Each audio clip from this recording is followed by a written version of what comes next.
Bonjour à tous, bienvenue dans cette seconde vidéo sur comment gérer les inondations légères chez soi. Dans la première vidéo, nous avons vu les solutions manuelles pour récupérer l'eau.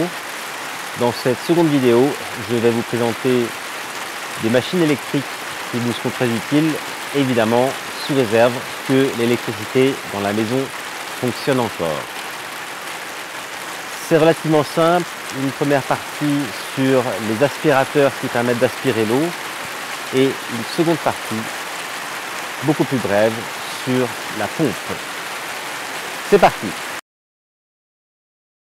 Avant de parler des aspirateurs, laissez-moi juste vous dire que cette vidéo n'a pas été sponsorisée.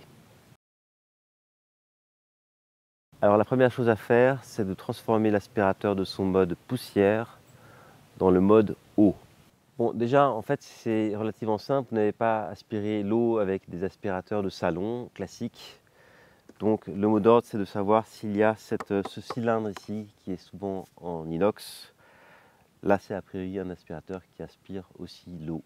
En réalité, c'est vraiment très simple. J'enlève le haut de l'aspirateur. Je retire le sac à poussière.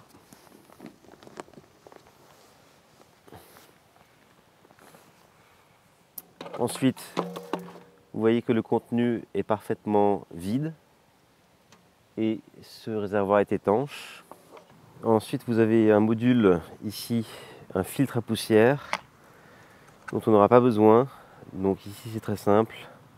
Open, close, open. On enlève ça et on retire le filtre à poussière. Et après, vous le retournez à son emplacement initial. Et maintenant, l'aspirateur est prêt à marcher pour l'eau.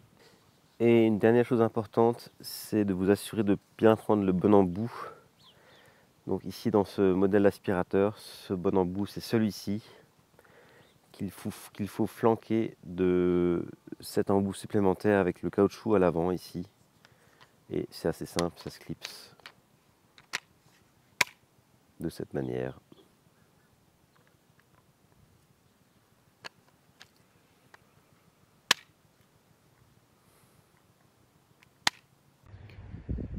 Sur le modèle plus gros de cette marque, il y a ici un embout avec ce bouton haut. Ça va sortir en fait ici ce caoutchouc qui va permettre l'aspiration de l'eau.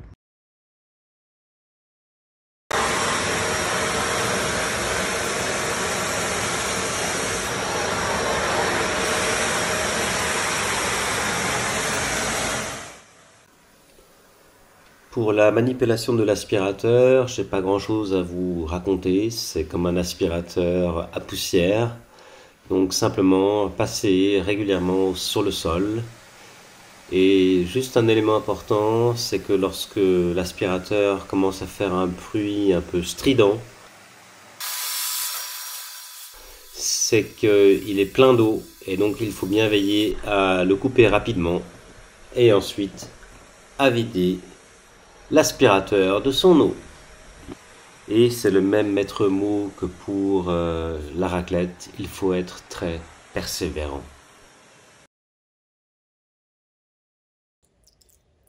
Donc ici nous avons pu voir que l'eau s'infiltrait principalement à travers la fente de cette plinthe. Je vous laisse admirer le son.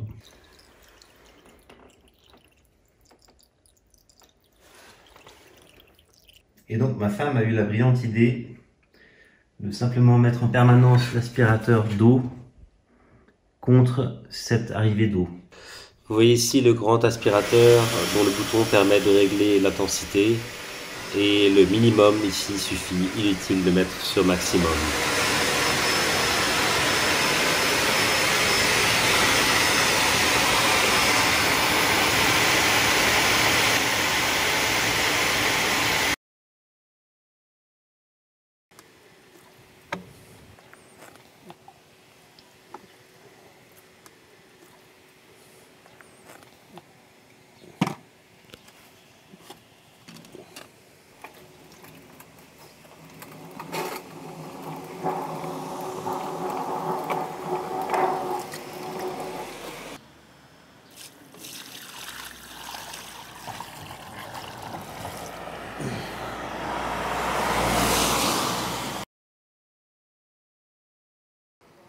Évidemment, un allié important, en particulier pour l'inondation de la cave, est la pompe.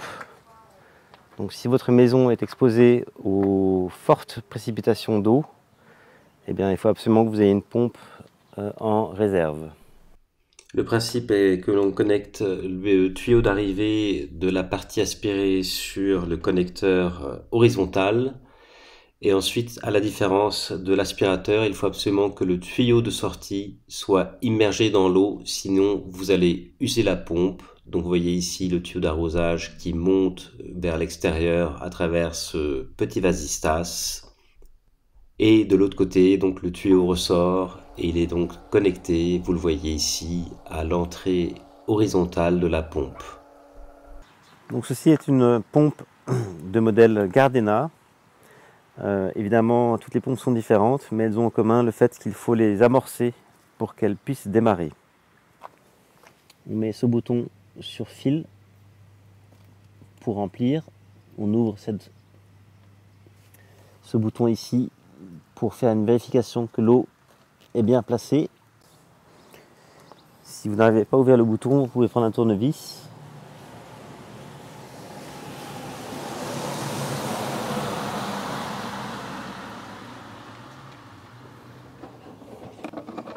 Et après, on amorce.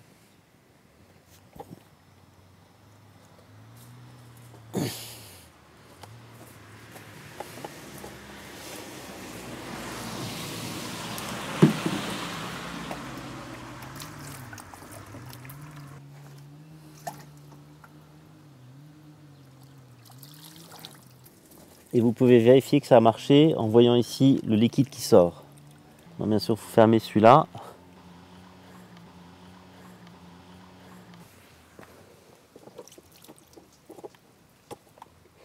Et après, ne pas oublier de remettre la pompe en position run. Vous allez voir que dans le mode d'emploi, il y a aussi des instructions quant à la distance possible pour la sortie, ainsi que le dévers, mais ça je vous le montrerai plus en détail dans ma vidéo sur la pompe. Et vous voyez ici que dans la fenêtre de surveillance, c'est beaucoup moins impressionnant que lors de la shampouineuse.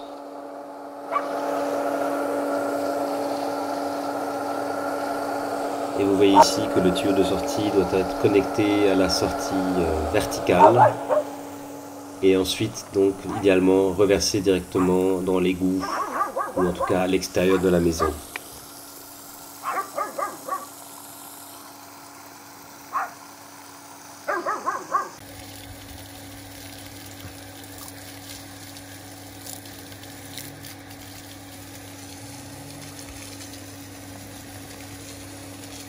Ensuite, veillez à ce que les tuyaux, quels qu'ils soient, ne se plient pas, car sinon la capacité d'aspiration de la pompe se trouve réduite. Voilà les amis, cette vidéo sur comment gérer les inondations légères est maintenant terminée. J'espère qu'elle vous sera utile et qu'elle vous a plu. Si c'est le cas, laissez-moi un petit like ou bien abonnez-vous à la chaîne. Évidemment, j'espère que vous n'ayez pas nécessairement à vous en servir dans l'avenir. Et puisqu'on parle d'eau, je rappelle au passage que j'ai fait une vidéo sur comment déboucher son évier, ce qui est une situation beaucoup moins critique, bien évidemment. Jusqu'à là, chers amis, je vous dis à bientôt sur Happy Hour TV 1.